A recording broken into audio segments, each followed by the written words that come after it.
नमस्कार मेरे प्यारे दोस्तों, स्वागत है आप सभी का एक बार फिर से आपके अपने YouTube channel mister cool Ash the teacher में।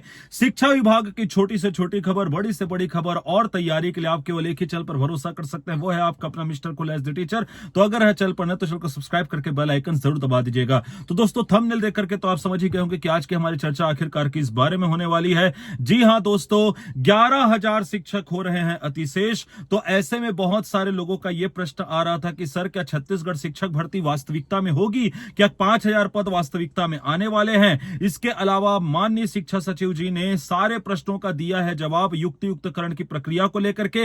वहीं पर हम देखेंगे कि कहां पर ऐसी स्थिति बन चुकी है जहां पर स्कूल ही नहीं बचे हैं, लेकिन अभी भी 1,000 के करीब शिक्षक जो है वो अतिशेष हैं। तो चलिए इन्हीं सब मुद्दों पर होगी बात। सबसे पहले तो बात कर लेते हैं, माननीय शिक्षा सचिव जी की प्रेस कॉन्फ्रेंस हुई, उन्होंने प्रेस को पूरा जवाब दिया, हर एक प्रश्न का उत्तर दिया। तो एक एक करके सारी चीजों को समझ लेते, यहीं से फिर 11,000 अतिशेष की तरफ भी हम बढ़ेंगे दोस्तों। तो देखिए यहां पर बात कुछ इस तरीके से दोस्तों की माननीय शिक्षा सचिव श्री परदेसी जी से मीडिया के द्वारा कुछ सवाल हुए, जिसमें सबसे पहला सवाल तो यही कहा गया कि छत्तीसगढ़ में इतने सालों बाद युक्तियुक्तकरण की जरूरत क्यों पड़ी। तो इन्होंने बताया, कुल मिलाकर के मैं आपको सारांश के तहत कहूं तो एनईपी 2020 को आधार बनाते हुए इन्होंने बताया कि जो युक्तियुक्तकरण की प्रक्रिया है उसकी जरूरत पड़ी। फिर वही दूसरे स्तर पर इनसे प्रश्न हुआ कि जमीनी स्तर पर और क्या दिक्कतें हैं जिनके कारण यह करना पड़ा। तो उन्होंने बोला कि कई परिसरों में प्राइमरी, मिडिल और high school, higher secondary school अलग अलग चल रहे हैं। तो अलग अलग चलने की वजह से क्या होता है, इनका कहना था कि एक जगह से टीसी लेना पड़ता, फिर दूसरी जगह में एडमिशन लेना पड़ता। तो इसके चलते बच्चों का जो ड्रॉप आउट रेशियो है वो ज्यादा हो रहा था। इसी कारण से एक ही परिसर में स्कूलों को करने का निर्णय जो है वो लिया गया। फिर यहां पर जो अगला प्रश्न इनसे पूछा गया कि युक्तियुक्तकरण से पहले क्या कोई सर्वे किया गया था। तो इन्होंने बोला कि इसकी तैयारी काफी पहले से चल रही थी, काफी पहले से तैयारी करने के पश्चात, सर्वे करने के पश्चात ही युक्तियुक्तकरण का जो निर्णय है वो लिया गया।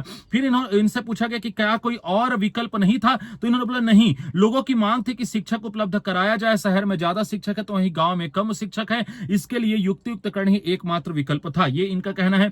तत्पश्चात इनसे पूछा गया कि युक्तियुक्तकरण अच्छी पॉलिसी है तो इसका विरोध क्यों हो रहा है। तो यहां पर इन्होंने स्पष्ट रूप से जो है एक बात बताई कि इन्होंने बोला कि जहां तक के विरोध की बात है तो विरोध इसलिए हो रहा है क्योंकि कुछ लोगों को लग रहा है कि कहीं पर स्कूल बंद हो रहे हैं, कहीं पर पद जो है वो समाप्त हो रहे हैं, परंतु ऐसा कुछ भी नहीं है। ये भ्रामक जानकारी इनके द्वारा बोला जा रहा है। इसमें लगभग सारे शिक्षक शामिल हुए हैं जो अभी युक्तियुक्तकरण की प्रक्रिया हुई है और उनको पोस्टिंग भी मिली हुई है। तो इसका मतलब यह है कि उन्हें सरकार पर भरोसा है, अतिशेष शिक्षक ही काउंसलिंग में भाग ले रहे हैं, ये माननीय परदेशी जी ने जवाब दिया। तत्पश्चात उनसे पूछा गया कि 10,000 से अधिक स्कूलों को मर्ज कर रहे हैं, उनके सेटअप का क्या होगा। तो यहां पर इन्होंने बोला कि शिक्षा का अधिकार प्रदेश में 2010 से लागू है, इसमें स्पष्ट है कि बच्चों की दर्ज संख्या के अनुसार शिक्षक रखे।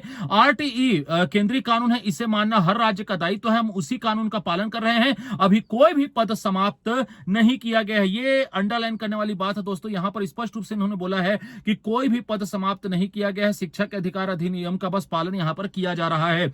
फिर इनसे पूछा गया कि पहली से 5वीं तक के 5 क्लास है, अगर यहां पर 20 बच्चे हैं तो 5 क्लास में 2 शिक्षक कैसे पढ़ाएंगे। तो दोस्तों आपको याद होगा कुछ दिन पहले मैंने एक वीडियो बनाकर के इसकी जानकारी दी थी कि किस प्रकार से यहां पर बात की जाएगी। तो यहां पर भी माननीय शिक्षा सचिव जी ने वही बात कही। उन्होंने बोला कि हमारे यहाँ मल्टी लेवल और मल्टी ग्रेड की जो ट्रेनिंग है, एमजीएमएल हम लोग जिसे बोलते हैं दोस्तों, उसकी ट्रेनिंग जो है वो दी गई है, तो उस हिसाब से बच्चों को यहाँ पर पढ़ाया जा सकता है, ऐसा इनका कहना था।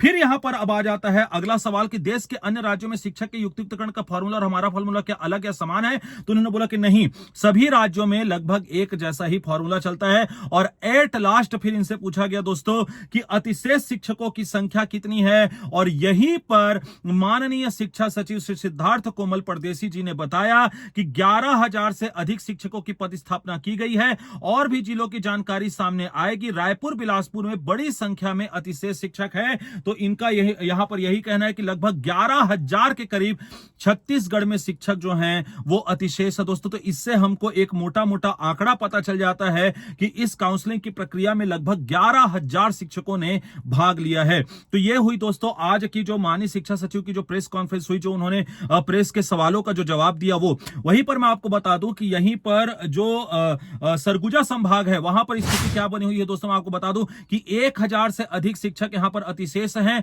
और पद ही नहीं बचे हैं। तो यहां पर मैं आपको बता दूं कि माननीय जेडी द्वारा यह निर्देश दिया गया है कि जब तक के कोई आदेश नहीं आ जाता तब तक के सभी अपनी पुरानी संस्था में ही पदस्थ रहेंगे। आदेश आने के बाद फिर इसके ऊपर आगे की कार्यवाही की जाएगी। 1000 में से दोस्तों मैं आपको बताना चाहूंगा कि 850 पद तो केवल मिडिल स्कूल के ही अतिशेष शिक्षक है, जिनके लिए अभी स्कूल ही नहीं मिल पा रहे हैं। जैसा कि मैंने आप लोगों को कल परसों ही जानकारी दी थी कि 7 जून को संभागीय स्तर पर शिक्षकों का, वहीं 10 जून को संभागीय स्तर पर व्याख्याताओं का काउंसलिंग होना था। लेकिन यहां पर सरगुजा संभाग में स्थिति यह बनी हुई है दोस्तों कि 1000 के लगभग अतिशेष शिक्षक है, लेकिन उनके लिए स्कूल नहीं मिल पा रहे हैं। तो दोस्तों यह थी स्थिति। और अब बात कर लेते हैं छत्तीसगढ़ शिक्षक भर्ती की 5000 पदों की, कि क्या 5000 पद आएंगे। तो दोस्तों मैं आपको बता दूं कि सबसे पहले और सबसे तेज मैंने 2 वीडियोस बनाई हुई थी 12 मार्च के डेट में और 20 मार्च के डेट में। यहां पर आपको उसका थंबनेल दिख रहा होगा, वीडियो के डिस्क्रिप्शन बॉक्स में जब आप जाएंगे तो वहां पर आपको उनके लिंक भी प्रोवाइड कर दिए जाएंगे।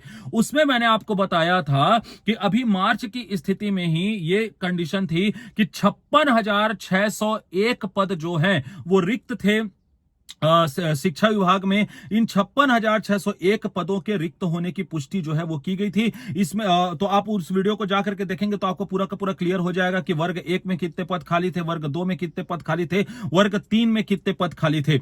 इतने पद खाली हैं दोस्तों। और मैं आपको पहले ही बता चुका हूं कि माननीय जो वित्त मंत्री है श्री ओपी चौधरी जी, उन्होंने बजट सत्र में यह बात स्पष्ट रूप से कही थी कि इस बार जो है प्रथम चरण को अनुमति दे दी जाएगी। और इसी चरण में हमने देखा कि लगातार माननीय मुख्यमंत्री श्री विष्णुदेव साय जी की तरफ से भी और उसके पश्चात माननीय उप मुख्यमंत्री श्री विजय शर्मा जी के द्वारा भी यह बात स्पष्ट रूप से कही गई कि 5000 शिक्षक भर्ती जो है वो आएगी। अब यहां पर भले ही बोला जा रहा दोस्तों कि 11000 अतिशेष शिक्षक जो है वो है यहां पर, लेकिन इसके बावजूद शिक्षक भर्ती अवश्य होगी, शिक्षक भर्ती बिल्कुल होगी। क्योंकि दोस्तों मैं आपको बता दूं कि 2 फरवरी को टेट की परीक्षा का भी निर्णय लिया गया है और आप यहां पर देख पाएंगे, मैंने आपको पहले ही बताया कि इस साल तो शिक्षक भर्ती आने के चांस बहुत ही कम लगते हैं, लेकिन अगले साल आपको शिक्षक भर्ती जरूर देखने के लिए मिलेगी। बाकी इस मामले में आगे जो कुछ भी होगा, जैसा भी होगा, वो आपको सबसे पहले और सबसे तेज मेरी वीडियो के माध्यम से पता चल ही जाएगा। इसके लिए बस आपको चैनल को सब्सक्राइब करके बेल आइकन दबा देना है। उम्मीद और आशा का दामन हमेशा थामे रखना है दोस्तों।